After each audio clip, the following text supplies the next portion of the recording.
get us started. As more people trickle in, I'll just keep letting them in, but definitely want to use our time wisely since we only have an hour today.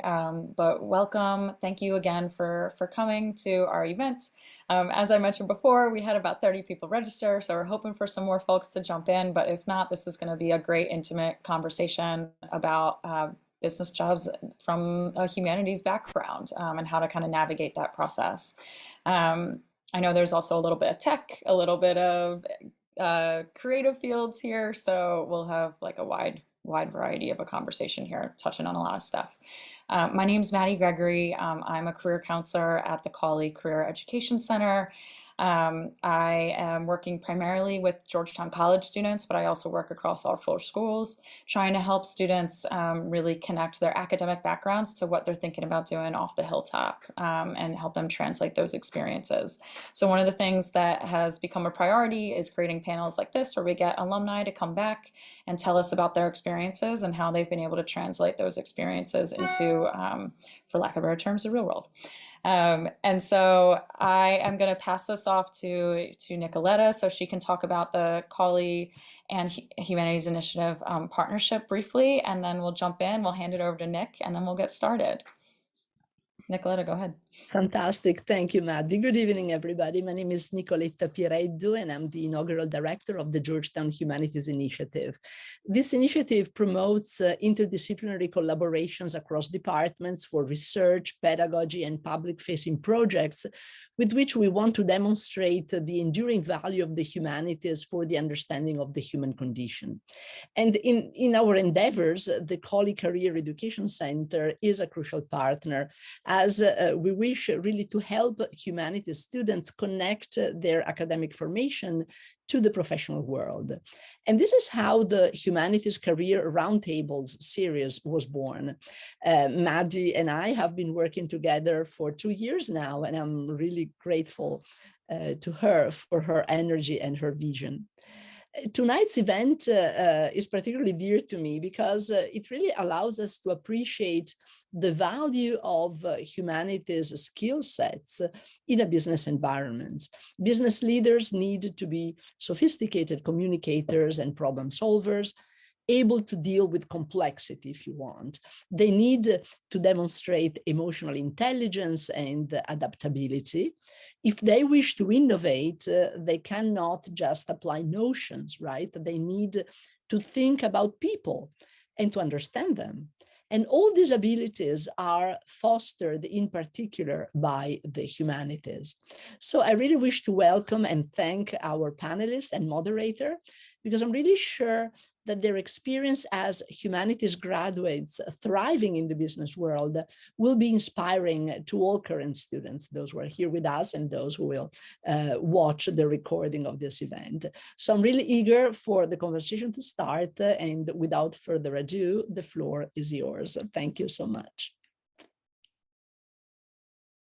Perfect. Hey, everybody. My name is Nick Bellamy. So I'm sort of one of 2 different worlds tonight. So on the one hand, I am the industry advisor at the Cawley Career Center for students interested in consulting and finance and professional services and business. And I'm also a humanities grad. I was an international politics grad with a focus on Chinese language. And I graduated back in 2013 and spent most of my early career in the consulting world before coming back to work at my alma mater, Georgetown, about 8-ish months ago. And so really excited to talk with everyone and really excited to introduce McKenna and B, who will talk about their experiences also as humanities grads working on the business side of things. So I'll hand it over to you, McKenna. Can you sort of talk through brief, like where you're from, what your major was, and what you're doing now? Yeah, for sure. I apologize for my very loud washing machine. If anyone can hear it, please let me know because it's really loud for me. My name is McKenna. I'm from Los Angeles, California. I was the class of 2019 at Georgetown. I studied English and I minored in film and media studies and Spanish. right out of Georgetown, I started at AWS, which is Amazon's cloud computing arm. I didn't know what AWS was. I didn't really know what cloud computing was. And yeah, well, I can talk more about like exactly how that process worked. But I worked there for 2 years, and then I pivoted internally to Amazon Music. Being a film and media studies minor, I always imagined myself working in kind of the business, entertainment, tech intersection. And so once I was promoted at AWS, and sort of like you have to kind of have a certain tenure before you can rotate internally, I found a role that I thought fit me, and I've been an artist marketing manager at Amazon Music for 9 months or so. And what about you, B? Yes, totally. So I'm B. I grew up on Long Island. I am the class of 2017 at Georgetown. I was in the college. I was an American Studies major, and Nick, I also studied Chinese. So super cool. I minored in it. And when I left school, I really wasn't quite sure what I wanted to do, but I did decide to stay in academia for a little bit. So I actually started working at a medical school in curriculum support. So I grew like a ton of my professional skills in that role around communication and project management, and process development, all of these kinds of, I think like just like professional oriented skills that I'd only practiced so far in an academic environment. But while I was there, I kind of understood about myself that I'd had an interest in being in a technology adjacent space for a while. My thesis in American Studies was related to that. So I started moving towards that like direction, and I started learning to program on my own. And I'm definitely not a programmer by any means, but I did end up moving into a position at Etsy on the talent partnerships team, originally the engineering partnerships team. So it feels like a very non-traditional path, but I'm super happy with where I've ended up. And I think my interests have kind of slowly guided me there so far. But yeah, happy to talk more about that. Perfect. So we wanted to structure this conversation around how both of you sort of found your paths into your current place on sort of the intersection of like technology and retail and media and both on the Etsy and on the Amazon side of things. So I guess we'll start, McKenna. So you moved into AWS right out of school. What sort of led you there, and what made that sort of the right place to go for you as you left Georgetown for your first career steps? Yeah, for sure. So I think maybe this relates to any of you on the call. I really didn't know what I wanted to do at any point. Sometimes I still don't. I changed my major like 3 times before I ended up with English. I wanted to transfer to the SFS, and then I got the film minor, and then I stayed.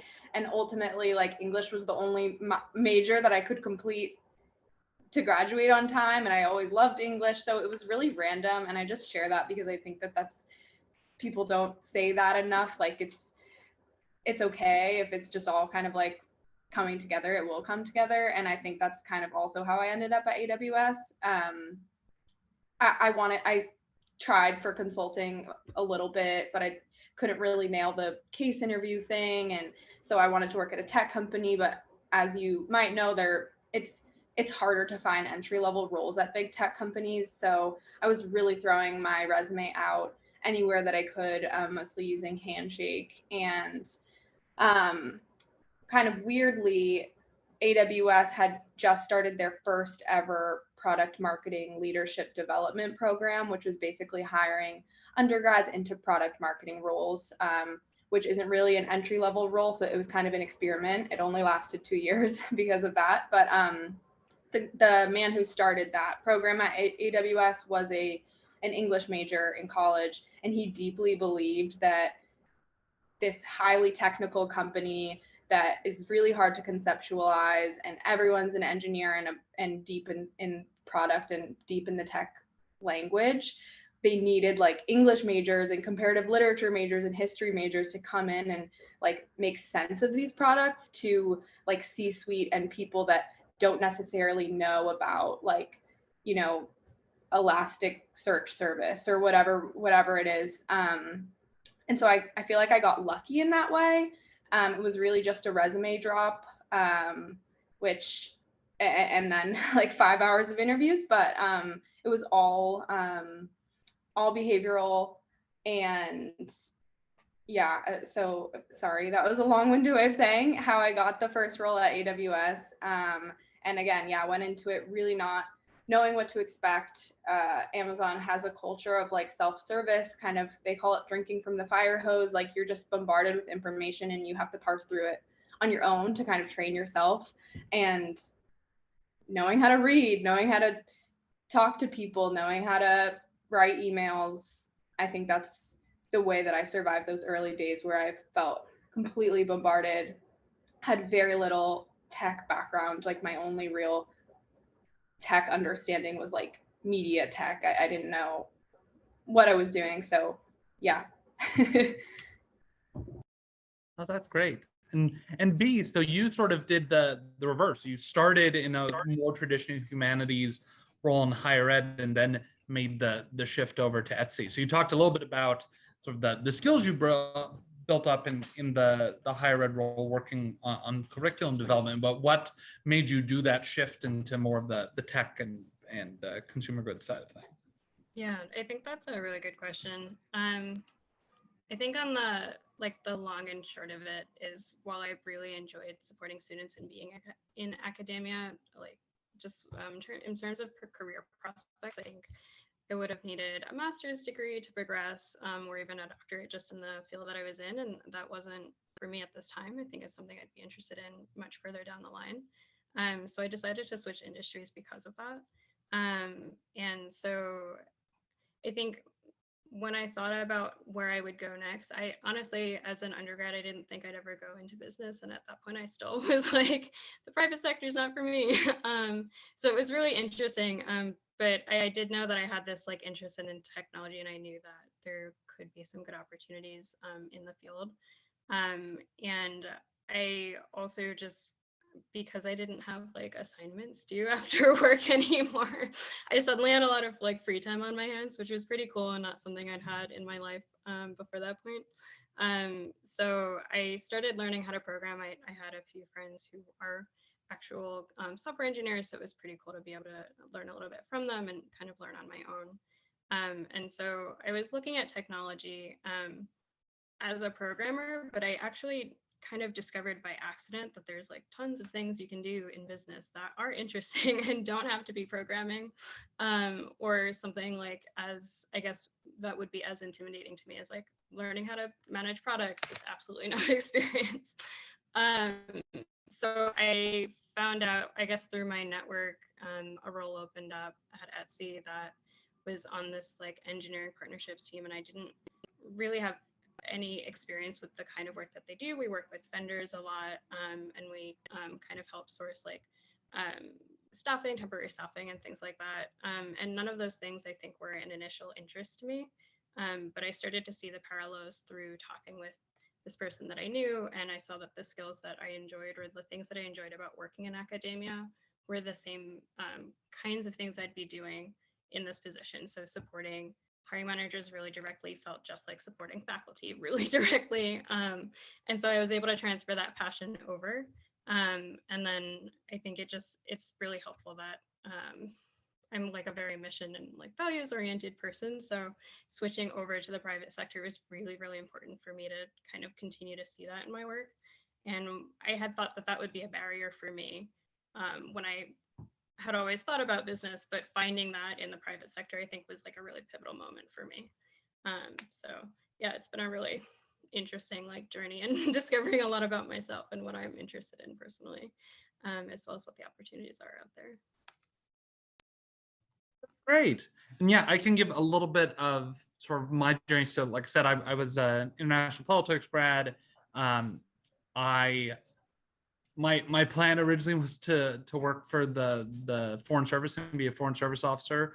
But you can only get so far in that without having passed the final parts of the Foreign Service exam. So I did end up working for the government for a few years.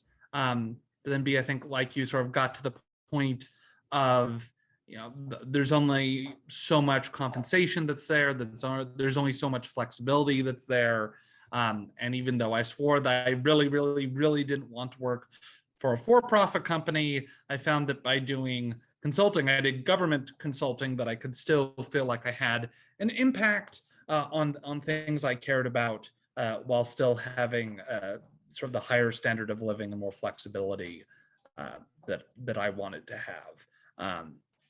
And so it's something it's always a challenge. And I think, like, overall, some of the roles where you get to have a lot of impact on your community, or where you get to be like really close to sort of like public good mission, the flip side of that is they often don't pay very well. So it's frequently a trade-off of, okay, what resources do I already have, or support resources, and where are the ways where I can sort of get the sort of compensation or like flexibility or financial support that I want or need, while still being able to work in the sort of space I'm interested in and having sort of the impact that I'd like to have. So turning the clock back a little bit, McKenna, can you talk about sort of when you were an undergrad, like what groups were you involved in? What sort of internships you did? What sort of extracurriculars did you do? And do you feel like those sort of set you up for your role at AWS, or sort of shaped what you've ended up doing since you graduated? Yeah. So as I mentioned, English major. Two seminars I took, I think, were really helpful for me, just in terms of like great conversations, kind of helped me know more about myself. I was in the Lannan seminar for poetics and social practice. I think that's what the full name is, with Carolyn Forche, and that was a really special class. And it also had an element of like going to see poets speak and kind of like not networking, but having conversations with established poets and writers. And then there was also a seminar on immigration, and through that I worked at the Migration and Refugee Services in Arlington once a week, and kind of like wrote about that experience. And I think those like more seminar classes were helpful for me at a time when I couldn't really imagine how what I was doing at school would be helpful in the long term. Those bigger classes, they had some grad students in them. They were more like time intensive in terms of the work you did outside of the class, but the classes were really just more like discussions. Those were kind of classes that I felt like were helpful. The film and media studies minor was really great for me. I think while I loved being an English major, that's a very big group of students. And film and media studies was really small. And I think there are a lot of minors like that are kind of more specialized, and you really get close to your cohort and work on group projects. I also was in the corp and worked at Uncommon Grounds, and that kind of like balancing of job and school and sometimes internship, I think is very applicable to my life now. And yeah, in terms of internships, one summer I studied abroad in Quito, Ecuador. I definitely, if anyone here is not a senior, would recommend taking one summer to just like travel with Georgetown or study with Georgetown or do something that's not too professional. Another summer I interned at a nonprofit and a law firm my last summer, before I realized that was not a path for me. But yeah, I would say that there was just like a lot at Georgetown that helped me figure out who I was and helped prepare me, even if at the time I really didn't understand like why what I was doing would be helpful in the long term. And I know this is kind of like a thing that people hate to hear, but I really like wouldn't see your major as so relevant to your career because like B, as you said, you decided you wanted to get more technical and you did. And I've seen people who start off in marketing decide they want to pivot to like solutions architecture. And then I've seen people who start as engineers decide that they want to do like creative design. And I just think that your time at Georgetown is so short that you can study what you want and you can explore what you want because everything else could be learned, I think. That's a super good point, and I'd echo that too. Like when you're in college, it's all about, oh, what major are you in? Like what school are you in? For the vast majority of like the working world, no one cares. Like recruiters really don't care if you were a finance major, an English major, an art major, or an engineering major. The questions are like, what have you done and what do you know that's relevant to the sort of job you might be doing, rather than like the label of I am this sort of major or I'm in, graduated from this specific school within Georgetown. Honestly, and coming from the perspective of having interviewed a lot of candidates when I worked at my consulting firm at Deloitte, like we really never looked at the specific school within the university. It would just be sort of the university overall as sort of a proxy for academic rigor, much more so than, oh, well, were they a College of Arts and Sciences? Were they a foreign service school? Were they, whatever other school that other universities might have?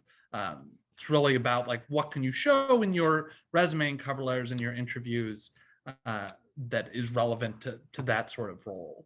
And so B, same question for you. What did you do during your undergrad years, either extracurriculars or internships?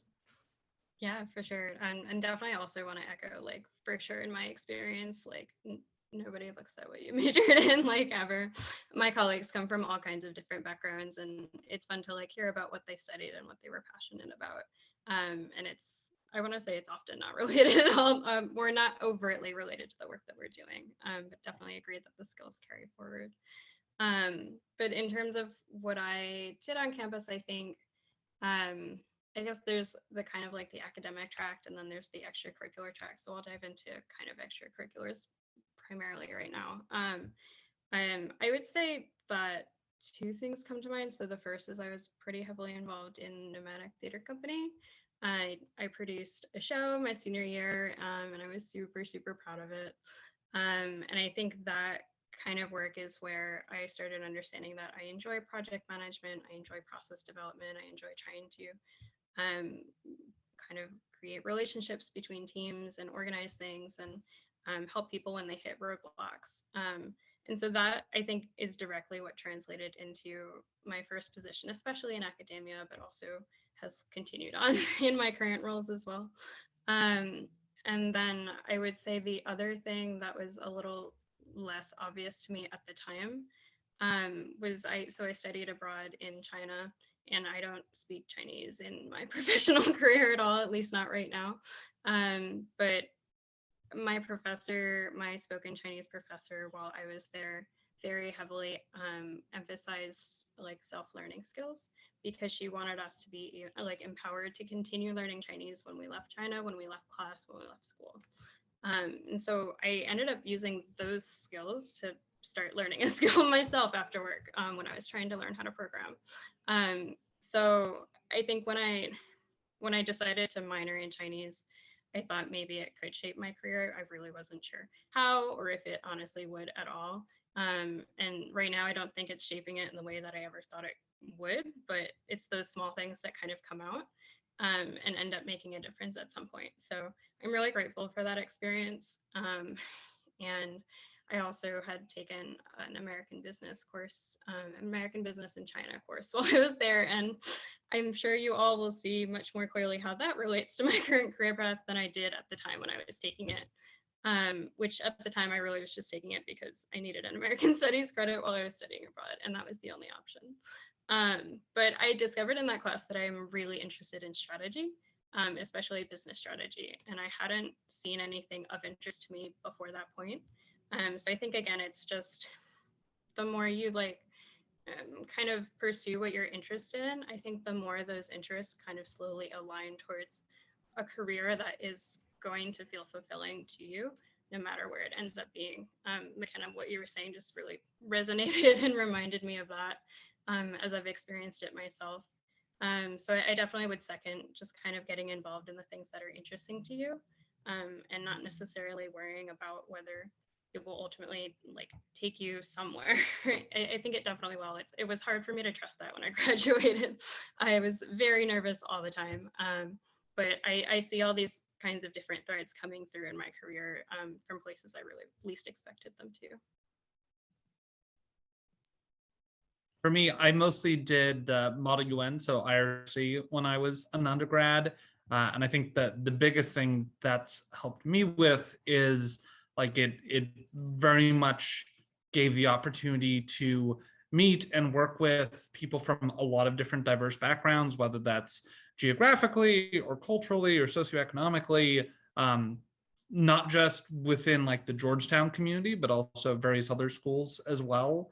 And the idea of having to like work towards a substantive thing while everybody comes from very different backgrounds, as well as be like you were saying, sort of the coordination and like project management logistics parts of it, even though at the time it was like, oh, cool, I get to learn about cool politics and history stuff.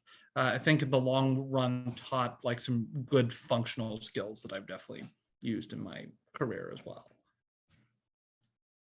So McKenna, I'll pass it back over to you. So thinking about sort of your current role in Amazon Music and your previous role at AWS, sort of comparing yourself to maybe colleagues you work with that may come from a more traditional sort of business or computer science type background, where do you feel like you've had sort of like an extra advantage by coming from a more humanities background?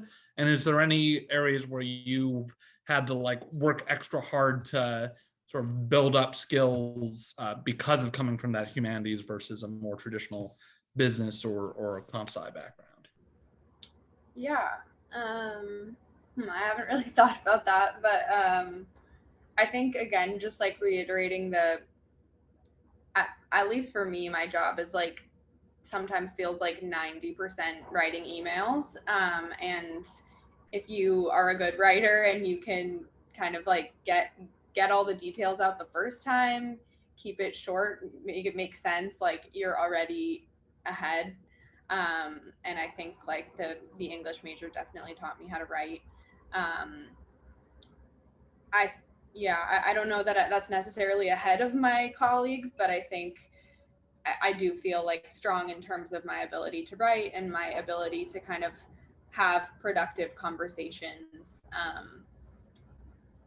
I would say those things. There's another thing that you asked that seemed that something struck And me. any things that you felt were more challenging or you've had to work more at because you didn't have as many like business or comp sci classes when you were an undergrad?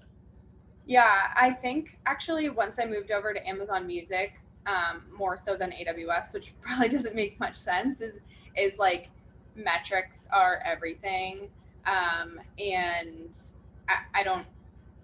I think I used to be good at math in high school, but once I went to Georgetown, I didn't take a single math class, and I just kind of that part of my brain felt really underworked. And kind of like diving back into that. It's a lot of the kind of digital marketing. Oh, sorry, there's my washing machine. A lot of those kind of digital marketing metrics are things that can be kind of looked up. So it's things that you can learn even if you are an English major. It's just kind of putting in that extra work, and a lot of work is self-discipline. Like you can, in a way that you can't with school, you can get by and not push yourself, and just perform at like kind of like a static level, but you really have to have the self-discipline to jump back into things like remembering how to use numbers and stuff. So I think that that's been a challenge for me. You be. Yeah, definitely second on metrics and things like that.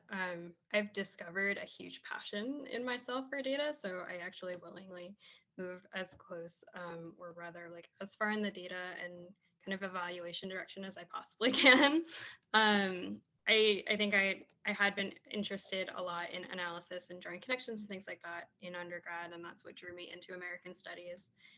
But learning to do that with numbers or numbers and qualitative data versus just qualitative data has been definitely an interesting journey. Definitely would second a lot of it. I think if you're curious or just disciplined, you can like really learn a lot just from poking around and looking for resources and also asking colleagues. So yeah, I think the other thing that like really comes to mind for me immediately, and this is something that became really relevant or evident to me when I jumped from academia into the tech sector, is there was kind of like a lot of jargon that I didn't realize I personally was using, let alone the jargon that I didn't necessarily understand on the other side. So for example, when I would interview early on, I would speak very much in terms of like the actual concrete things that I was doing, like I was working with courses, faculty, etc. And I learned that I think it's as hard for an interviewer to understand how that directly parallels to the work that they are doing as it is for me without knowledge of the terms that they are using to understand the same parallel. So kind of starting to understand the industry specific like language in each one helped me start bridging that gap a lot.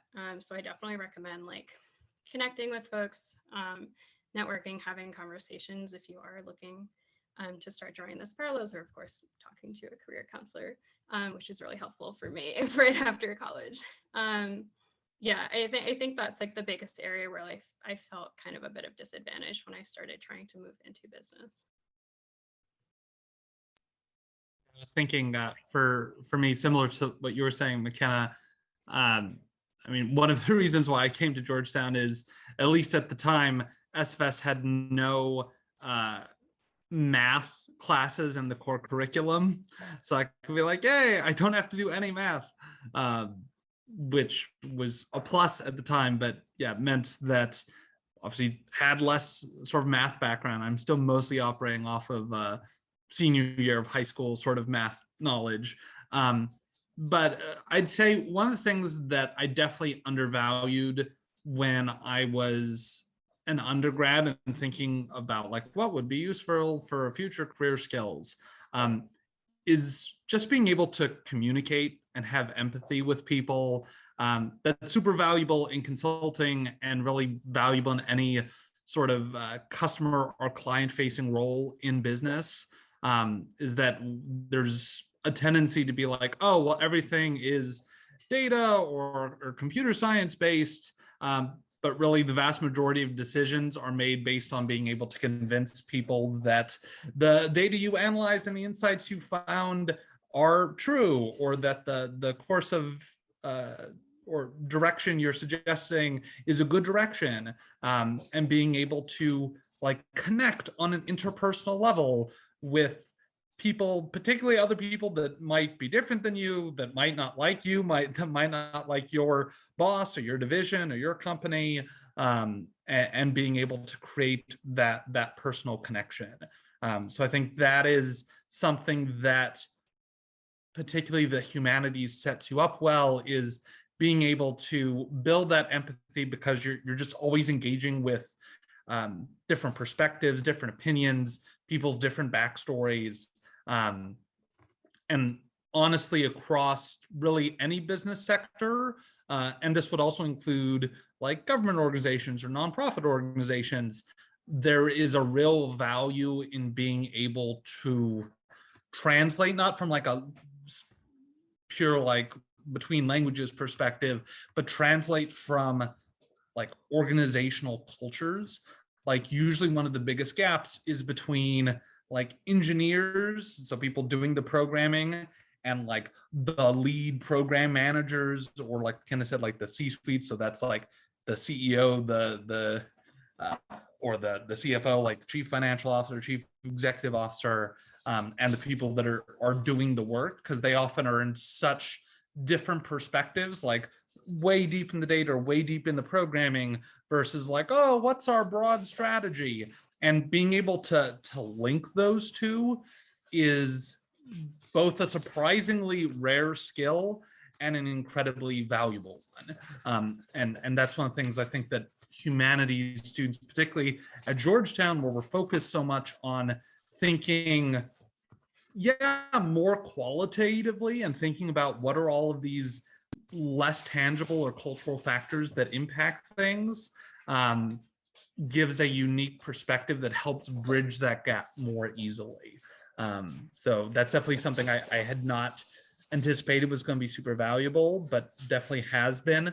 And on the flip side, like what has sort of put me behind, like definitely the lack of doing any of those math classes. So one class that I took my junior year, which I would highly recommend, still offered, is called Foundations of Accounting. So it's like the accounting class for non-MSB students, and gives like a sort of base level of knowledge of like major financial statements, which is helpful for a lot of different business roles. I also have a list that we've put together at the Cawley Center of classes that are business relevant, but are open to college or SFS or NHS students. So happy to provide that to anyone who wants it. Nicoletta, happily to provide that to you if that would be helpful. Because I know there's obviously a lot of courses that are like MSB, just for MSB students, but there are also a lot of courses that you might not on initial glance be like, oh, this is a business thing, but it really is, and it is relevant, and recruiters see it as such and are open to and designed around college, SFS, and NHS students. Excellent, thank you. I look forward to receiving the list. So. Yeah. Oh, sorry. No, please. I was just going to say, although a lot of those classes are closed off to students in the college, if they're in the MSB or the SFS, there was an MSB class that I really wanted to take my senior year, but it wasn't open to college students. And I ended up just telling the professor how much I wanted to be in the class, and he couldn't make that exception, but we developed like a one-on-one curriculum for my last semester, kind of like a senior project. And I'm not saying that will happen every time, but if you talk to a professor, there are exceptions and things that they can do if you really are interested in their class. So I would think outside of your school if you want to. So perfect. So one last question before we sort of open it to everybody, is from a professional and career perspective, if you were to do it all over again, is there anything you would have done differently, either in terms of path or like how you approached your career? And I can start. So for me, I very much came from the perspective of like you always need to take advantage of every potential opportunity that you could have, because if you don't take advantage of every single opportunity, then you're going to miss out on stuff. You won't be able to grow enough. You won't be able to learn all this thing, which is very sort of like a high school going into college, and maybe college going into first job perspective. Like, I need to be in all the clubs. I need to be involved with all this different stuff. And you find when you get out into the working world, regardless of whether it's in for-profit business or something else, there's always so many more professional opportunities that you could take than you like can physically as a person. So I think there was at some point during, I think I was my third or fourth year out of school, when I looked at how many like side jobs within my broader job I was doing, and had like 12 different things in addition to like my main job, because I said, oh, well, this will let me build a relationship with this person. Oh, I'll be able to learn this skill if I did this. Oh, and maybe I'll learn this, and maybe that'll help me get a job in the future in this other place. And the biggest regret I have is not earlier on realizing that I would have to choose from among those. And like, yeah, it's good to keep options open. It's good to take opportunities, but you can never keep all of your options open all of the time. And you can never take advantage of every single potential opportunity simultaneously. And that's just how life is, particularly life in the professional sort of working world, particularly earlier in your career. So on the good side, it means there are lots of different things you can choose, but on the bad side, that means there's the risk of overdoing and overextending yourself. So knowing that, hey, you can say like, hey, I'm going to do these 2 or 3 things, and that's all I'm going to do, and I'm okay with that. Or like, hey, thank you for the opportunity to potentially work with you on this project or this other side thing, but I've got enough on my plate right now, and that's totally fine. And honestly, for the most part, supervisors, bosses, etc., really don't care. It's not like, oh, they said they wouldn't do it, so I hate them now. It's like, okay, I'll go find someone else who can do it, because they generally would rather have someone that can dedicate sort of full time than someone that has to sort of put on it as like another thing in addition, like 7 other things they're doing. So that would be my thing I would have done differently. B, anything you would have done differently from a professional standpoint? Yeah, I think it's a really good question, and it really has me wondering and reflecting a lot. I really don't think I would do anything that I have actually done differently, so I wouldn't change the experiences that I've had and the choices that I've made. On a practical level, I think I would have wanted to reach out to other folks in my network maybe earlier and just started learning about things earlier. I'm definitely more of a shy person, and I don't like to like bother people or anything like that. But being on the other side now, I would say about a year or 2 ago, somebody reached out because we were both Georgetown alumni, just to like find out more about like the company that I'm at right now. And I was thrilled. Like I loved to connect with her and talk about like our experiences at Georgetown and then our experiences after that. And it was just honestly, it was nice for me as it was, I think, for her to gather information and just chat a lot. So I think I would do that. I don't know if it would influence what I did or aside from that. But I think the other thing that I would do differently, and this is probably very related, is just feel a little bit more confident. I think as someone who was a humanities like major, I had really enjoyed my work in undergrad, but even though I was kind like making those connections and pushing my skills and relating them to the roles I was like trying to look for or move into, it felt really hard for me to like really internally embrace it deep down and realize that my experiences are the same as a lot of the experiences my colleagues had in their undergrad time. And just because I didn't come from what felt like a traditional background doesn't mean I didn't have those skills and wasn't ready to take on those roles. So the only thing I would really change is, again, just feeling a lot more sure of myself and of my skills, even if they didn't come from the exact same place that I thought they should.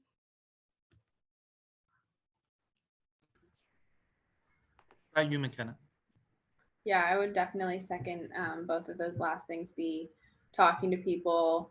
The worst that they can say is no. And like you, I enjoy talking to people when they reach out to me, and also confidence. I think for me, getting that internship between my junior and senior year was hellish. Like I think I had like, I don't even know, 10 or 15 interviews that I like thought, got close, and then nothing came of it. And I felt so discouraged. Like there was something wrong with me. Like I didn't know how to interview. Like I didn't know how to take my whole self and put it into a resume. It just wasn't working. But ultimately that experience of interviewing so much made it so that in my senior year, my second time interviewing, I got a job. And I think that terrible internship cycle actually probably got me my first job. So just being less hard on myself when that didn't work out, I think, would have been good. And yeah, I think just I think I have done this, but advice is just like, be open to anything happening. I wouldn't have known what artist marketing was. I didn't really know what product marketing was. Like you never know what's going to happen. Like obviously you want to have ideas for yourself and dreams for yourself, but just kind of maintaining that flexibility that you can talk to the right person or the right role can come up and you're going to do something totally off course. And one last thing that I'm trying to remind myself actually now is to just like kind of be with yourself sometimes, and like you're in high school, you're working so hard to get to college, and college you're working so hard to get to your first job, and then you kind of like get to your first job and you have that free time and you're kind of, you can almost feel like stagnant. And so use that time to think like, what do I like? And just kind of like develop an awareness when you're doing something at work or doing something in school that you actually like write it down or something. Because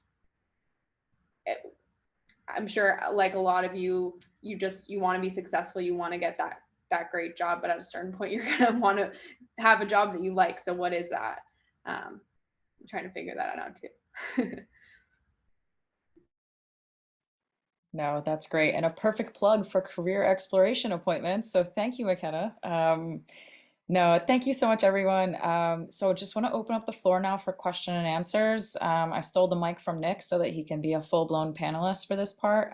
So if anyone wants to either send your question, you can send it privately to me if you're uncomfortable. You could send it directly to the chat if you want us to kind of bring it up for you, or you can just unmute and jump in or raise your hand. But if anybody has any questions for our panelists or for Nick, our moderator, please feel free to step forward and let us know.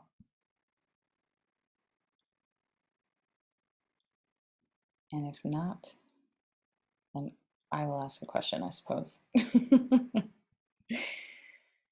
All right, well, while we're waiting for some things to come in, as you guys were telling your stories and walking us through your experiences, I was thinking about like translating your experiences from the Hilltop and how you did that like during interview processes and just when you're chatting with new coworkers or explaining who you are or what your background looked like how do you kind of tell people how your experiences at Georgetown and how you translated those into like your elevator pitch, if you will. I'd just be curious to kind of hear how you ended up doing that. And B, I see you smiling, so why don't you jump in and start us off? For sure. I'm smiling because I feel like my elevator pitch has evolved so many and changed so many times since I've left. I remember just working like really hard as a senior student, just like trying to like get that elevator pitch down and figuring out what I should put in it. I think again, my earliest elevator pitch pulled very heavily from my theater experience and just trying to translate that forward into practical skills. But I think something that's been part of every interview that I've ever had so far, somehow I think I just work it in. I think it's just like a force of will at this point. But I love to talk about kind of like my senior thesis that I made, that I wrote for American Studies. I think what's been important about that for me is it's something that really came from the heart, and it's something that it's I think just I guess are like the skills that I'm passionate about and the area that I want to grow most in. So while I've had all of these kind of practical experiences in coordination and project management, process development, and those are things I really enjoy, as I move through my career, I think what I'm looking to do is leaning more towards evaluation and thinking and strategy. And those are areas that I'm growing every single day and also pretty new to me in some ways in a professional sense. But I think back to what it felt like to write my thesis, and that feeling that I had senior year when I finished it is the feeling that I think I'm chasing most recently in my career in the last year or so. So it's kind of a latent thing, but it's becoming more and more like related to just what I'm thinking about and what I'm pitching when I talk about myself. Awesome. I love that, like leaning into your passions and kind of what makes your eyes light up, kind of letting that guide you. That's great. McKenna, what about you? Like, how do you kind of talk about your background and your experience when you're kind of letting people know who you are, where you come from, what's going on? Like, what does your elevator pitch kind of sound like? Yeah, I think people make fun of me that I'm like a DC and Georgetown evangelist because I just really loved it. I sort of chose it at random and didn't really know what to expect, and then I just like had the really good college experience for the most part. And so I probably usually lead with Hoya Saxa, and people make fun of me for that. But and then I talk about like working at the corp, I think that was just like took up a lot of time in my experience there. And I think just like working a customer facing job was really helpful for me. Like Amazon's whole thing is being a customer centric company, and being able to, as Nick, you called out, like empathize with your customers, whether that's like someone ordering a coffee or like someone using cloud products. It's weirdly relatable, I guess. And then, yeah, film and media studies was also a really big part of my experience my last 2 years. Kind of like constant group projects that lasted long periods of time, like more similar to a job than anything. Those are kind of the things that I focus on when I talk about my experience at Georgetown. Awesome, great. And Nick, what about you? Like with your idea of I want to be in the foreign service to then kind of going in a completely different direction or a little bit of a different direction. How did you end up like translating your experiences on the hilltop off the hilltop? Yeah, absolutely. So I think there's two sides of it that you always want to show in resumes, cover letters, and interviews. One of which B already touched on, which is like, what are you passionate about? Interviewers want to hear like, okay, what gets you excited? What's something that you're super interested in? And it doesn't really need to be that relevant to like the specific job. I remember I was interviewing someone who like translated Star Trek fanfic from like Romanian into English. And I was like, whoa, that's super cool. Let's talk about that. Didn't really have anything specifically to do with consulting, but was like cool to hear what they were passionate about. And I think the other thing is thinking through, and this is sort of kind of what you were saying, like what is the analogous sort of business function that you're doing in your classes or in your internships or in your extracurriculars, because recruiters and human resources folks are really trying to see like, okay, has the candidate, have you already done things that are the same or similar to what you would do in this position as an intern or as part of your job? And so when you're explaining it, it'd be like explaining to a friend who's like not even vaguely close to your major at all, or like to a family member that's like never worked or done anything in sort of the field you're focusing on. So it's like moving away from, oh, you know, I do this, you know, really, I did this really specific research and where we analyze like all these different very specific documents from this period of history that then did this. Like, what did you do during that? Well, you did research, you analyzed documents, you analyzed data, and you wrote a report. Those are things that you do in effectively every job. And being able to do that sort of translate very specific terms of art or very detailed stuff, like you can talk about that from a passionate perspective. You know, like, oh, this is a very interesting specific research project I did. Let me tell you about it because I am passionate about it.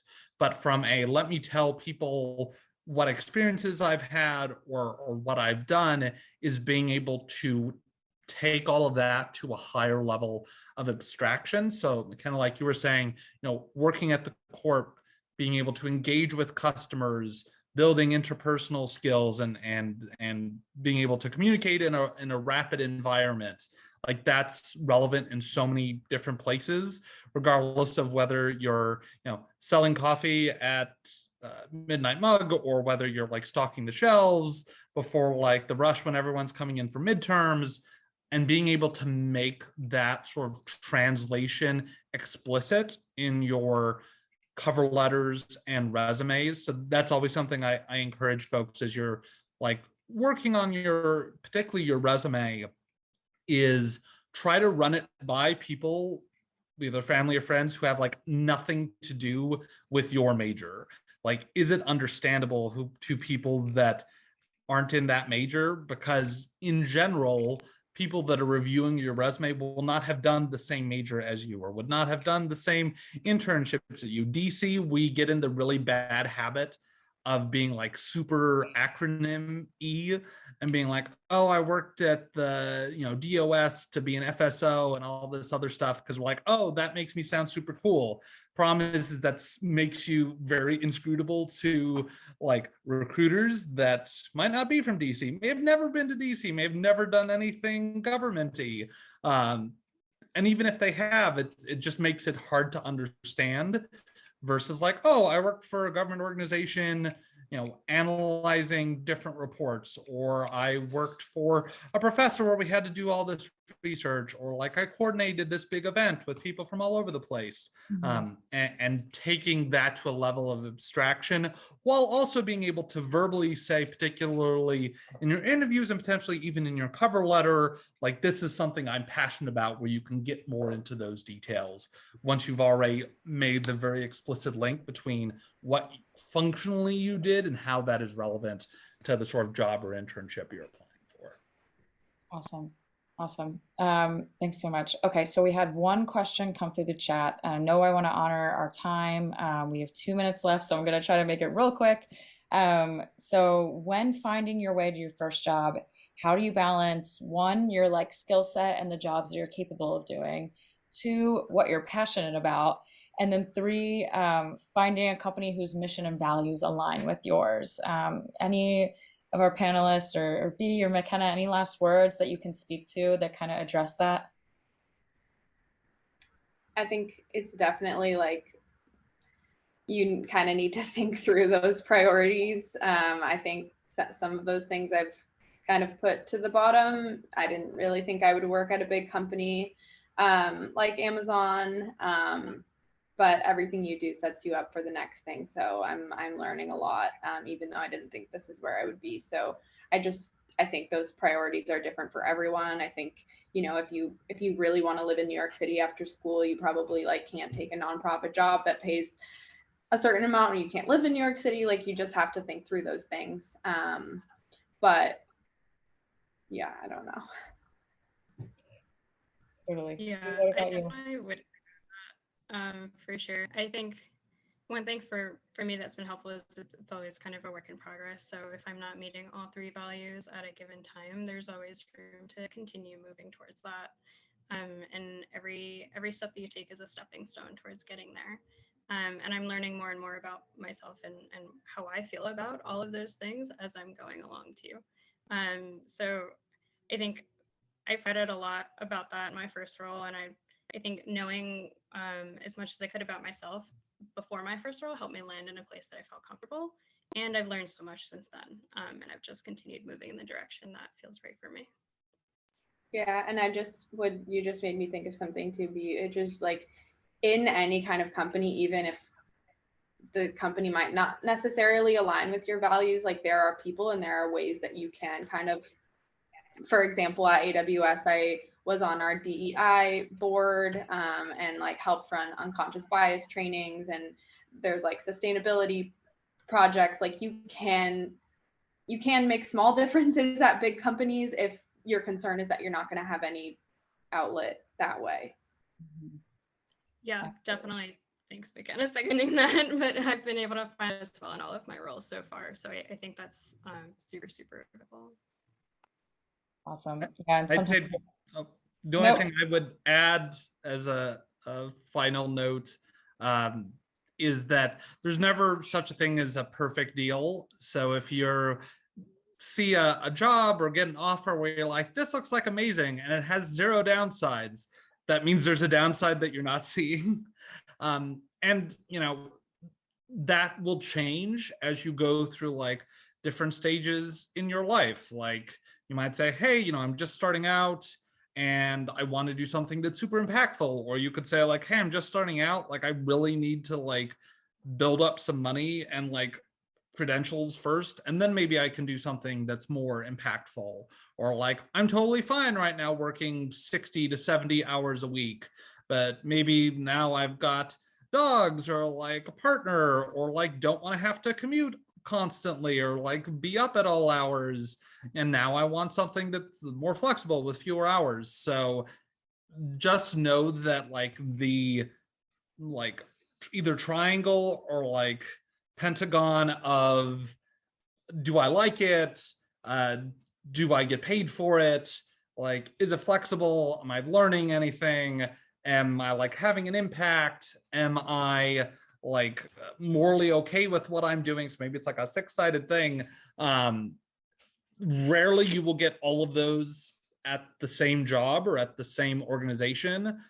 So it's always a trade-off. And it's not, don't feel like, oh, well, I'm selling out because I didn't do this. Or on the flip side, don't feel like, oh, I'm like super morally perfect because I turned down the thing that gave me lots of money to do this other thing. Like, it's all about where it fits in your period of life right now and your circumstances, and those will change over time. So the one thing I would say, like when you're interviewing and when you get to like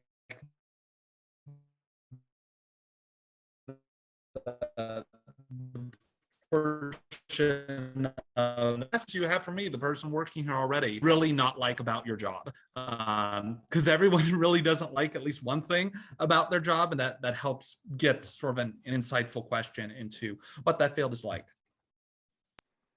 Awesome. Great. Well, thank you so much, everyone. Thank you to our panelists, and Nick, thank you for moderating. Just really appreciate y'all being here with us. I do want to pass the floor off to Nicoletta to give us our final just goodbye, and to drop her link for a survey that she might need some people to fill out if possible. So Nicoletta, jump on in. Thank you so much. I'm pasting the survey, which is about the Humanities Initiative and the Future Humanities Center on campus, involving not only faculty, but also students. So if you have any feedback, please feel free to share. No, really, a fantastic panel. I really want to thank all of you. One element that you have all mentioned, directly or indirectly, is this need for exploration before focusing on the pragmatic aspect of learning. And, this is also what I keep repeating to students, especially the undergraduate years are the years when you have to explore. You don't know, as you have all observed, the benefits of what you're learning, what you're exploring right now, but only life will tell. So be open, as you all said, because again, you have clearly demonstrated that even things that apparently seemed peripheral ended up being central at this particular stage in your careers. Nobody said that this will be the trend for the rest of your life, but it is crucial to be able to capitalize on anything that we are exposed to and then make sense of them. I'm delighted that you mentioned literature, especially comparative literature, as one of the tools to connect, because most of what you have said relates to the idea of connecting. So I stop here, and I really thank you. It was enlightening for me as well. And all the best.